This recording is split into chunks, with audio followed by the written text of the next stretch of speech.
Sejam muito bem-vindos, programa Florescer Violeta. Eu sou Sidney Rosa.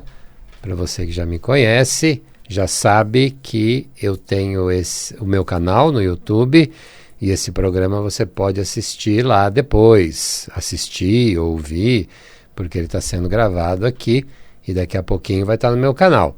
É para você que estava ouvindo aí pela primeira vez, para você que está chegando pela primeira vez, depois você procura lá no YouTube, Terapeuta Sidney Rosa Terapeuta, você vai encontrar lá o meu canal e vai poder assistir tranquilamente, no horário que for melhor, no horário que você quiser, vai estar lá disponível esse e todos os outros que eu já fiz aqui na Vibe Mundial. Tá bom? Eu sou psicanalista, trabalho com base na psicanálise, sou espiritualista, entendo que nós temos que deixar essas duas áreas da nossa vida equilibradas, a psicoemocional e a espiritual. Uma é continuação, uma está junto, uma depende da outra, e a gente tem que olhar para isso. Não adianta só a gente olhar para as questões psíquicas, para as questões emocionais, que é o que a psicanálise faz, claro que sim, mas eu entendo que nós temos a parte energética, espiritual, atuando muito mais do que a gente imagina na nossa vida, muito mais, né? Essa frase, até essas palavras nem são minhas, né? Mas ela atua assim, muito mais do que a gente imagina na nossa vida. Então é importante olhar essas duas vertentes. Na parte energética, espiritual, eu trabalho principalmente com o Reiki, mas não só o Reiki, né? Eu trabalho com a energização xamânica, eu trabalho com a própria radiestesia, faço a leitura do corpo, a metafísica, né, da saúde. Nosso corpo fala muito, né? Nossa figura, nosso cabelo, nosso rosto, tipo físico, enfim, nosso peso, isso mostra muito mais também do que a gente imagina. Também é uma forma de a gente reconhecer aonde podem ter questões para serem olhadas, aprofundadas.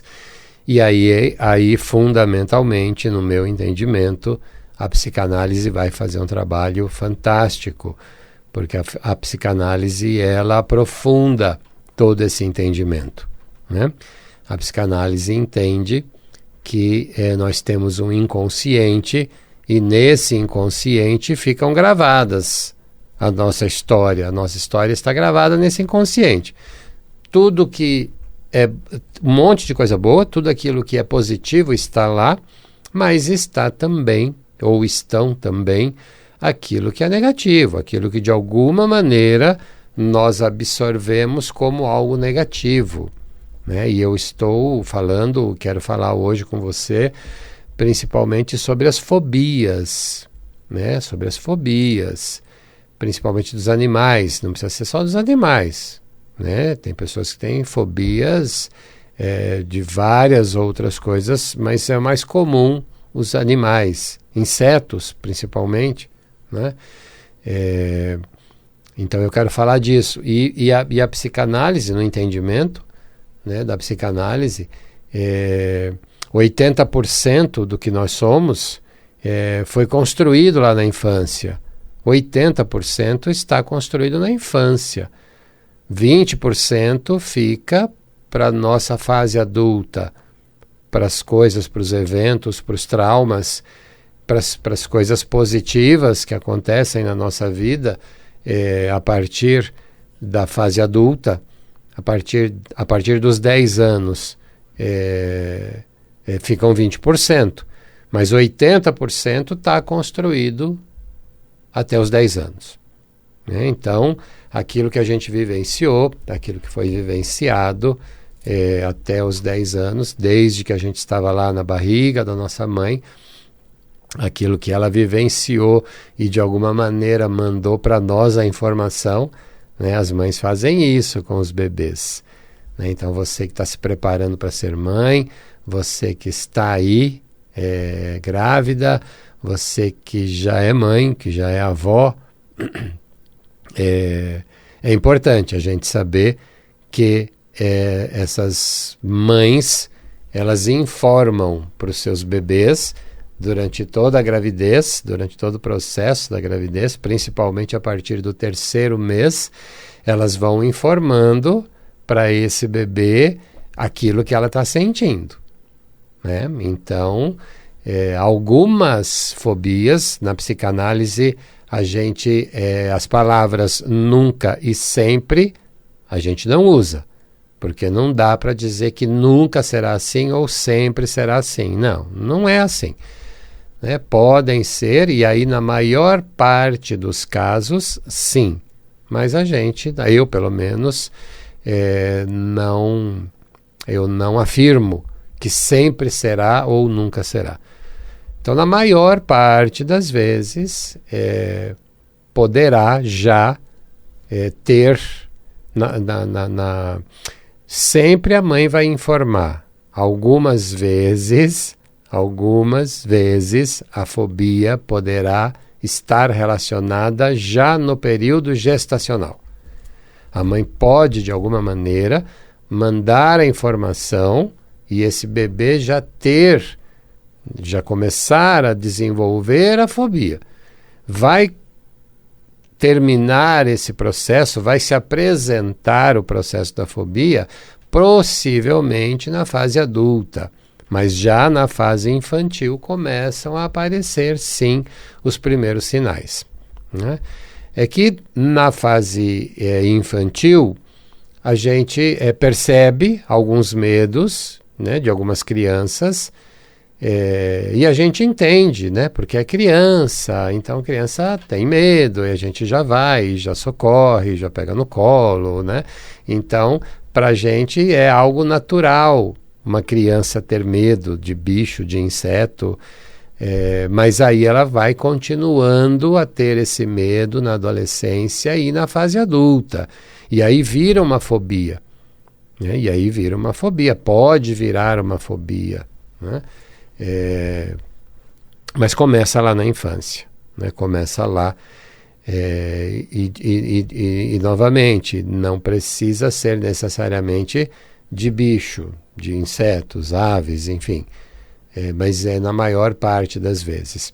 E qual é a relação, né? Qual é a relação dessas fobias? Como que a psicanálise vê isso, né? Qual é a relação? É uma relação de transferência. Então, em geral, existe ali um pai ou uma mãe muito severos, muito severas, muito rigorosos, de certa forma até violentos, podendo, né, inclusive serem violentos, terem ali uma violência comum no dia a dia, e a criança, por uma necessidade de sobrevivência, pelo instinto de sobrevivência, eu já falei aqui várias vezes, né? Você que está aí chegando pela primeira vez, depois entra no meu canal no YouTube, procura lá, Terapeuta Sidney Rosa, dá uma olhada lá, tem todos os temas, ou me manda uma mensagem, daqui a pouquinho eu vou te dar o meu número de telefone, e eu falo para você em qual dos programas, mas eu falo muito sobre essa questão,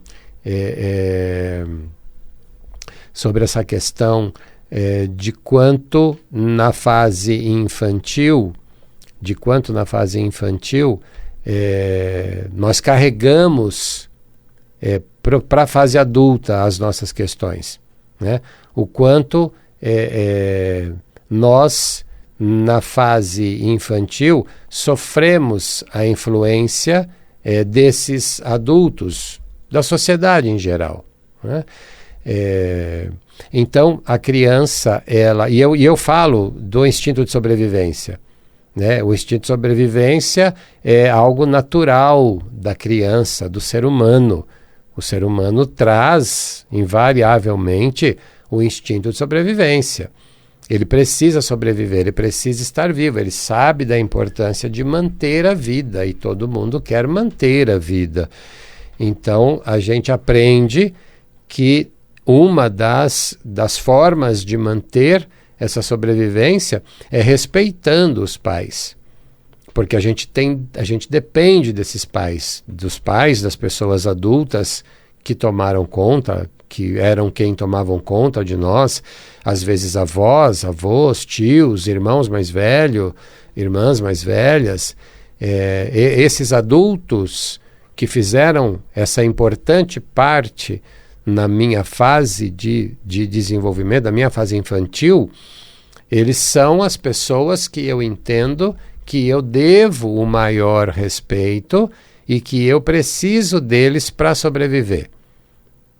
Né? Principalmente porque durante uma fase da vida eu preciso que alguém me dê a comida na boca. Num segundo momento, eu até já sei comer sozinho, mas eu preciso que alguém faça essa comida para mim. Num terceiro momento, eu já até sei fazer, mas eu preciso que alguém compre. Eu não tenho dinheiro ainda para comprar. Então, eu estou sempre numa dependência de alguém. E se eu não comer, eu não sobrevivo. Não é isso, né, que os pais falam? Come tudo para você ficar forte, come tudo para você não ficar doente. Se você não comer tudo, você vai ficar fraquinho, você vai morrer, você vai ficar doente. Então está totalmente ligado o comer com sobreviver. E o comer, eu dependo dessas pessoas. Então é toda uma triangulação de dependência. E eu sei que eu preciso manter com esses adultos esse respeito. E muitas vezes, inclusive, o próprio medo. Eu tenho medo desses adultos que são, em algumas vezes, violentos. Então eu preciso tomar cuidado. Eu não posso expressar para eles os meus descontentamentos. Porque pode até ser perigoso eu apanhar de novo, não é? Então, eu fico escondendo essa relação de medo para que eu possa viver de uma maneira confortável ou sustentável com esses adultos, e eu transfiro o meu medo para algum animal, para algum inseto. Para uma lagartixa, para uma mosca, para o rato, para a barata, que é muito comum, para o cachorro, para o gato, né? Para o cavalo, quando a gente fala de animais. Não é? Então eu transfiro para esses animais, para esses insetos, o medo que eu tenho do adulto. Por isso que é muito comum, né? Quando nós estamos ali no processo terapêutico, qual é o animal, qual é o inseto, enfim, que você tem medo? É a aranha? É a lagartixa? É a barata?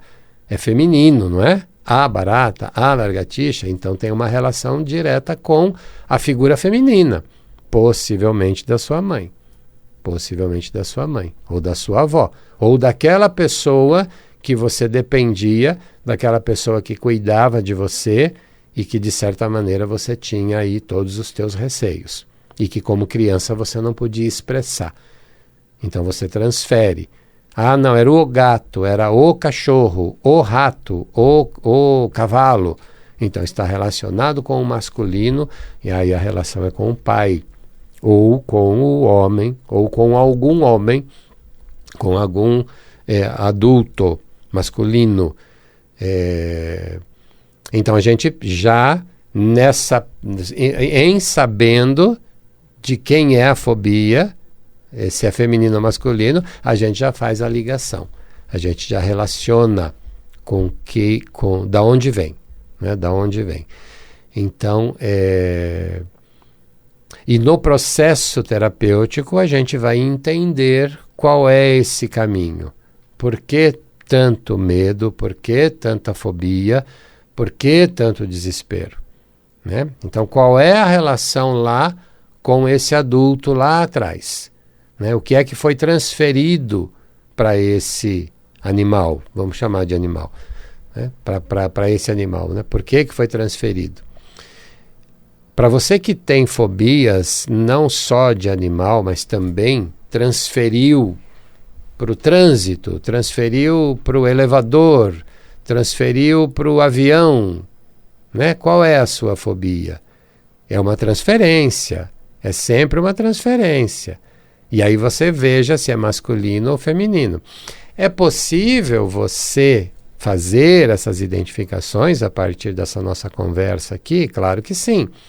Você vai poder fazer a identificação.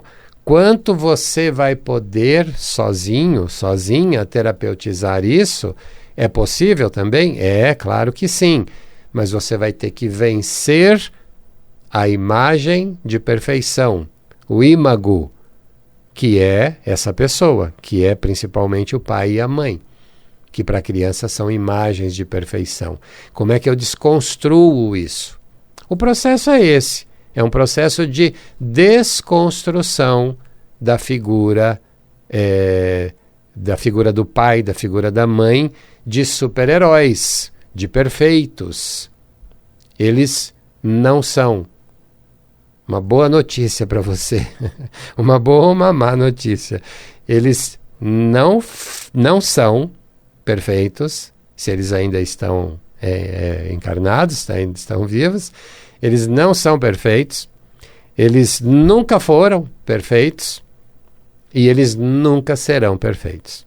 Assim como você que está me ouvindo, que é filho, que talvez seja mãe, que talvez seja pai. Não existe ser humano perfeito. Não. Esqueça. Não tem. Não procure, porque você não vai achar. Nem adianta. Se estamos aqui no nosso processo encarnado, a gente está sempre em constante aprendizado. Estamos aqui aprendendo, estamos aqui ajustando, estamos aqui fazendo o que precisa ser feito. Mas estamos longe, inclusive, de qualquer possibilidade de perfeição. Né?